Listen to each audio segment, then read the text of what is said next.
Hello, and welcome to our challenge to read the Bible in a year.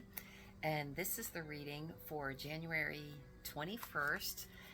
And it's also put out by Our Daily Bread, which is our Bible reading schedule. So we are entering the book of Exodus for the first time. We'll be reading chapters 1 through 3. And then we'll be moving into the Gospel of Matthew, where we are now entering into chapter 14, and that will be verses 1 through 21. So the Word of God for the people of God. Exodus chapters 1 through 3. The Israelites oppressed. These are the names of the sons of Israel who went to Egypt with Jacob, each with his family: Reuben, Simeon, Levi, and Judah; Issachar, Zebulun, and Benjamin; Dan and Naphtali; Gad and Asher. The descendants of Jacob numbered 70 in all. Joseph was already in Egypt.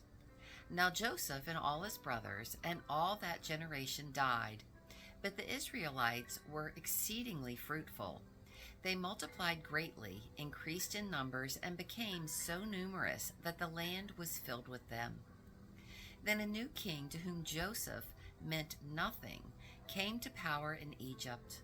"Look," he said to his people, "the Israelites have become far too numerous for us. Come, we must deal shrewdly with them, or they will become even more numerous, and if war breaks out, will join our enemies, fight against us, and leave the country." So they put slave masters over them to oppress them with forced labor, and they built Pithom and Ramesses as store cities for Pharaoh. But the more they were oppressed, the more they multiplied and spread. So the Egyptians came to dread the Israelites and worked them ruthlessly. They made their lives bitter with harsh labor in brick and mortar, and with all kinds of work in the fields. In all their harsh labor, the Egyptians worked them ruthlessly. The king of Egypt said to the Hebrew midwives, whose names were Shiphrah and Puah, "When you are helping the Hebrew women during childbirth on the delivery stool, if you see that the baby is a boy, kill him. But if it is a girl, let her live." The midwives, however, feared God and did not do what the king of Egypt had told them to do. They let the boys live. Then the king of Egypt summoned the midwives and asked them, "Why have you done this? Why have you let the boys live?" The midwives answered the Pharaoh, "Hebrew women are not like Egyptian women. They are vigorous and give birth before the midwives arrive." So God was kind to the midwives, and the people increased and became even more numerous. And because the midwives feared God, he gave them families of their own. Then Pharaoh gave this order to all his people: "Every Hebrew boy that is born you must now throw into the Nile, but let every girl live." The birth of Moses, chapter 2. Now a man of the tribe of Levi married a Levite woman, and she became pregnant and gave birth to a son. When she saw that he was a fine child, she hid him for 3 months. But when she could hide him no longer, she got a papyrus basket for him and coated it with tar and pitch. Then she placed the child in it and put it in among the reeds along the bank of the Nile. His sister stood at a distance to see what happened to him. Then Pharaoh's daughter went down to the Nile to bathe, and her attendants were walking along the river bank. She saw the basket among the reeds and sent her female slave to get it. She opened it and saw the baby. He was crying, and she felt sorry for him. "This is one of the Hebrew babies," she said. Then his sister, the Pharaoh's daughter, Shall I go and get one of the Hebrew women to nurse the baby for you?" "Yes, go," she answered. So the girl went and got the baby's mother. Pharaoh's daughter said to her, "Take this baby and nurse him for me, and I will pay you." So the woman took the baby and nursed him. When the child grew older, she took him to Pharaoh's daughter, and he became her son.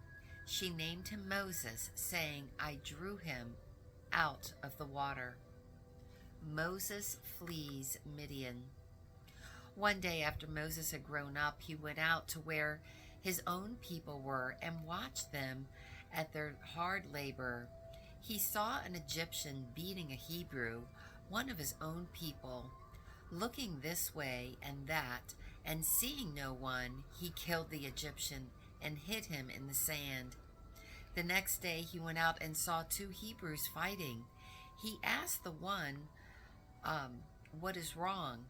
The one in the wrong, "Why are you hitting your fellow Hebrew?" The man said, "Who made you ruler and judge over us? Are you thinking of killing me as you killed the Egyptian?" Then Moses was afraid and thought, "What I did must have become known." When Pharaoh heard of this, he tried to kill Moses, but Moses fled from Pharaoh and went to live in Midian, where he sat down by a well. Now a priest of Midian had 7 daughters, and they came to draw water and fill the troughs to water their father's flock. Some shepherds came along and drove them away, but Moses got up and came to their rescue and watered their flock. When the girls returned to Reuel, their father, he asked them, "Why have you returned so early?" They answered, "An Egyptian rescued us from the shepherds. He even drew water for us and watered the flock." "And where is he?" Reuel asked his daughters. "Why did you leave him? Invite him to have something to eat." Moses agreed to stay with the man who gave his daughter Zipporah to Moses in marriage. Zipporah gave him a son, and Moses named him Gershom, saying, "I have become a foreigner in a foreign land." During that long period, the king of Egypt died. The Israelites groaned in their slavery and cried out, and their cry for help because of their slavery went up to God. God heard their groaning, and he remembered his covenant with Abraham and Isaac and with Jacob. So God looked on the Israelites and was concerned about them. Moses and the burning bush. Exodus chapter 3. Now Moses was tending the flock of Jethro, his father-in-law, the priest of Midian, and he led the flock to the far side of the wilderness and came to Horeb, the mountain of God. There the angel of the Lord appeared to him in flames from the fire from within a bush. Moses saw that though the bush was on fire, it did not burn up. So Moses thought, "I will go over and see this strange sight, why the bush does not burn up." When the Lord saw that he had gone over to look, God called to him from within the bush, "Moses, Moses." And Moses said, "Here I am." "Do not come any closer," God said. "Take off your sandals, for this place where you are standing is holy ground." Then he said, "I am the God of your father, the God of Abraham, the God of Isaac, and the God of Jacob." At this, Moses hid his face because he was afraid to look at God. The Lord said, "I have indeed seen the misery of my people in Egypt. I have heard them crying out because of their slave drivers, and I am concerned about their suffering. So I have come down to rescue them from the hand of the Egyptians and to bring them up out of the land into a good and spacious land, a land flowing with milk and honey, a home of the Canaanites, Hittites, Amorites, Perizzites, Hivites, and Jebusites. And now the cry of the Israelites has reached me, and I have seen the way the Egyptians are oppressing them. So now go, I am sending you to Pharaoh to bring my people, the Israelites, out of Egypt. But Moses said to God, who am I that I should go to Pharaoh and bring the Israelites out of Egypt? And God said, I will be with you, and this will be the sign to you that it is I who have sent you. When you have brought the people out of Egypt, you will worship God on this mountain. Moses said to God, suppose I go to the Israelites and say to them, the God of your fathers has sent me to you, and they ask me, what is his name? Then what shall I tell them? God said to Moses, I am who I am. This is what you are to say to the Israelites. I am has sent me to you. God also said to Moses, say to the Israelites, the Lord, the God of your fathers, the God of Abraham, the God of Isaac, and the God of Jacob, has sent me to you. This is my name forever, the name you shall call me from generation to generation.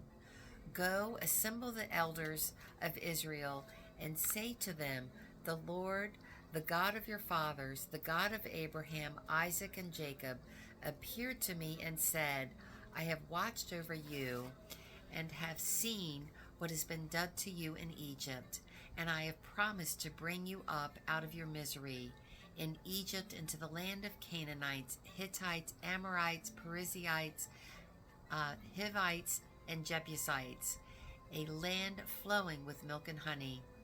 The elders of Israel will listen to you. Then you and your elders are to go to the king of Egypt and say to him, the Lord, the God of Hebrews, has met with us. Let us take a 3-day journey into the wilderness to offer sacrifices to the Lord our God. But I know that the king of Egypt will not let you go unless a mighty hand compels him. So I will stretch out my hand and strike the Egyptians with all wonders that I will perform among them. After that, he will let you go, and I will make the Egyptians favorably disposed toward this people, so that when you leave, you will not go empty-handed. Every woman is to take her neighbor and every woman living in her house for articles of silver and gold and for clothing, which you will put on your sons and daughters, and so you will plunder the Egyptians. And now the Gospel of Matthew, and this is chapter 14, verses 1 through 21. The Gospel of Matthew, chapter 14, John the Baptist beheaded. At the time of Herod, the Tetrarch heard the reports of Jesus, and he said to his attendants, "This is John the Baptist. He has risen from the dead. This is why miraculous powers are at work in him." Now Herod had arrested John and bound him and put him in prison because of Herodias, his brother Philip's wife. For John had been saying to him, "It is not lawful for you to have her." Herod wanted to kill John, but he was afraid of the people because they considered John a prophet.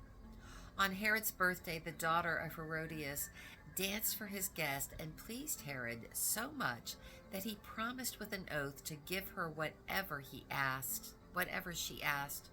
Prompted by her mother, she said, "Give me here on a platter the head of John the Baptist." The king was distressed, but because of his oaths and his dinner guests, he ordered that her request be granted and had John beheaded in the prison. His head was brought in on a platter and given to the girl, who carried it to her mother. John's disciples came and took his body and buried it. Then they went and told Jesus. Jesus feeds the 5,000. When Jesus heard what had happened, he withdrew by boat privately to a solitary place. Hearing of this, the crowds followed him on foot from the towns. When Jesus landed and saw a large crowd, he had compassion on them and healed their sick. As evening approached, the disciples came to him and said, "This is a remote place, and it is already getting late. Send the crowds away so they can go to the villages and buy themselves some food." Jesus replied, "They do not need to go away. You give them something to eat." "We have here only 5 loaves of bread and 2 fishes," they answered. "Bring them here to me," he said, and he directed the people to sit down on the grass. Taking the 5 loaves and the 2 fish, and looking up to heaven, he gave thanks and broke the loaves. Then he gave them to the disciples, and the disciples gave them to the people. They all ate and were satisfied, and the disciples picked up 12 baskets of broken pieces that were left over. The number of those who ate was about 5,000 men, besides women and children. The word of God for the people of God, and God is still speaking. So I know we're a little behind in our days here, but we are trying to catch up. And so we have so far read the first 21 days of January, which has covered all of Genesis, the first 3 chapters of Exodus, the Gospel of Matthew chapters 1 through 13, and chapter 14 verses 1 through 21. So we will continue to do these readings because we are determined to read the Bible in a year. Thank you for joining us, and we hope to see you again soon. Have a blessed evening.